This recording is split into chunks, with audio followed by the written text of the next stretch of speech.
எண்ணெய் எத்தனை ஸ்பூன் எண்ணெய்? 3 ஸ்பூன். நல்லெண்ணெய் நல்லெண்ணெய் 3 ஸ்பூன். வெந்தயம் 1 ஸ்பூன். 1 ஸ்பூன்.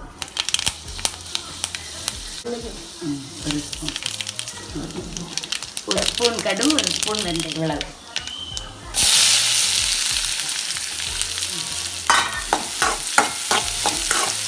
வெங்காயத்தை நல்லா அப்படி எல்லாம் போட்டு வதக்கணும். சின்ன உள்ளியை இந்த 1 ஸ்பூன் கடுகு, 1 ஸ்பூன் வெந்தயம், கொஞ்சம் நல்லெண்ணெய் இதில் வதக்கணும்.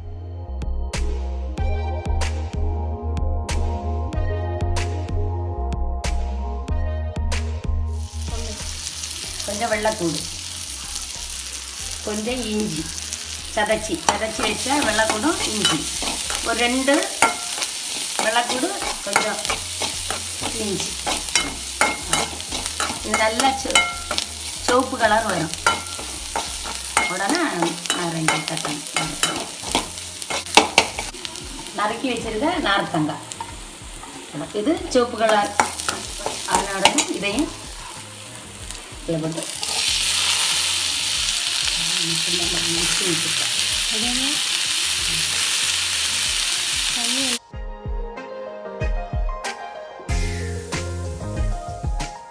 அது வித்தை எடுத்துட்டு நறுக்கணும். இவ்வளவு புளி இதை நல்லா கரைச்சி அந்த தண்ணியில் வேக வைக்கணும்.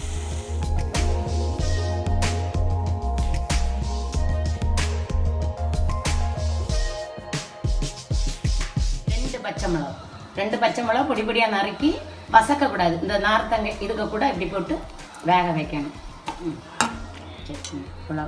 உப்பு அளவாக போட்டுக்கிடணும். உப்பு பார்த்து நாக்கில் வச்சு பார்த்து.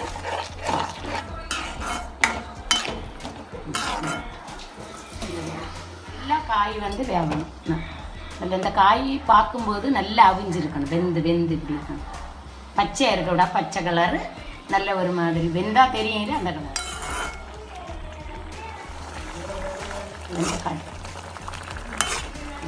இன்னும் கொஞ்சம் வேகணும்.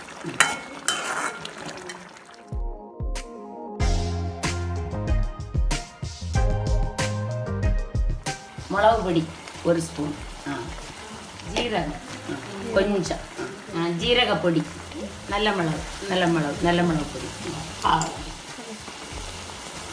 எந்த மல்லிப்பொடி, வறுத்த மல்லிப்பொடியும் போடலாம், பச்சை மல்லிப்பொடியும் போடலாம். 1 ஸ்பூன் மஞ்சப்பொடி.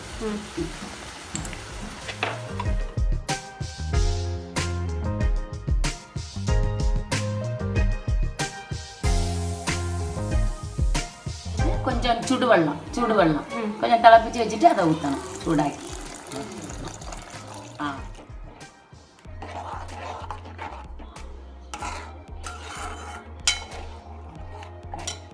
நல்லா கொதிச்ச உடனே போடணும் காயம் ஒரு துண்டு கட் பண்ணி 2 பழத்துக்கு ஒரு துண்டு காயம்.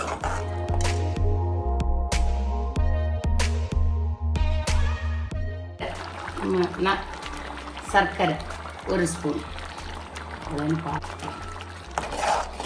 அது நல்லா கசக்காம இருக்கிறதுக்கு அவ்வளோ கொஞ்சம் சர்க்கரை போடணும். சர்க்கரை, சீனி போடக்கூடாது, சர்க்கரை, கருப்பட்டியும் போடக்கூடாது.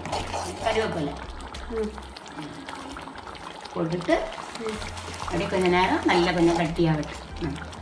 இதான் கல்யாண வீட்டில் வைக்கக்கூடிய தீயல். பக்கத்தில் இது வைப்பாங்க ஆகர் கோயிலில்.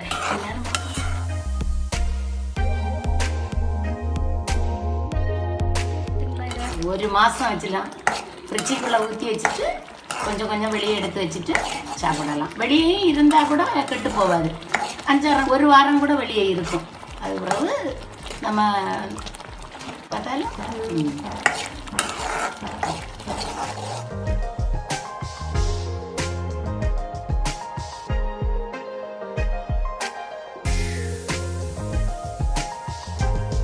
எல்லாம் வத்தின உடனே தெரியும். இப்படி கட்டி இந்த அளவு வரணும். இந்த அளவு அவ்வளோதான், முடிஞ்சு.